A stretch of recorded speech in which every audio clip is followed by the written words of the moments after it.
খুলনা মহানগর আওয়ামী লীগের সহসভাপতি বেগ লিয়াকত আলীকে গণধোলাই দিয়ে পুলিশে সোপর্দ করা হয়েছে। শনিবার ১৪ জুন দুপুরে মহানগরীর ফুলবাড়ী গেট বাজারে সাধারণ জনতা গণধোলাই দিয়ে তাকে খানজাহান আলী থানায় সোপর্দ করে।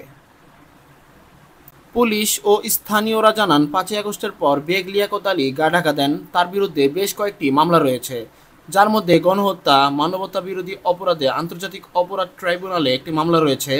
তার অত্যাচারে অতিষ্ঠ ছিলেন ব্যবসায়ীসহ স্থানীয় লোকজন। সম্প্রতি একটি মামলায় তিনি জেল খেটে জামিনে বের হয়েছেন। ফুলবাড়ী গেট বাজারে এলে লোকজন তাকে ঘিরে ফেলে এবং গণধোলাই দিয়ে পুলিশে সোপর্দ করে। সামাজিক যোগাযোগ মাধ্যমে ছড়িয়ে পড়া একটি ভিডিওতে দেখা যায়, মাটিতে বসা বেগ লিয়াকত আলীর জামার কলার ধরে আছেন এক ব্যক্তি। অন্যরা তাকে ঘিরে ধরে বিভিন্ন সময় স্থানীয়দের উপর বেগ লিয়াকতের চালানো নির্যাতনের বর্ণনা দিয়ে গালাগাল করছেন। কয়েকজন তাকে শারীরিকভাবে আঘাত করেন। এই সময় মধ্যবয়স্ক ব্যক্তিকে বলতে শোনা যায়, আমার বুড়ো বাপকেও তুই ছাড়িসনি, তাকেও মারতে গেছিস।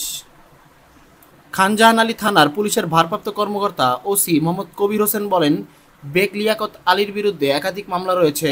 তিনি দীর্ঘদিন ধরে আত্মগোপনে ছিলেন। শনিবার ১টার দিকে স্থানীয়রা পুলিশে খবর দেন।